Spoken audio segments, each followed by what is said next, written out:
ఆమె తన ఆయువు పట్టు.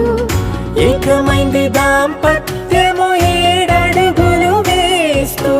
నాలో సగం నీవంటూ నీలో సగం నేనంటూ జనుమలు జతపడువలపుగ ఇరు మనసులకొక తలపుగ కలగలిసిన ఒక తను.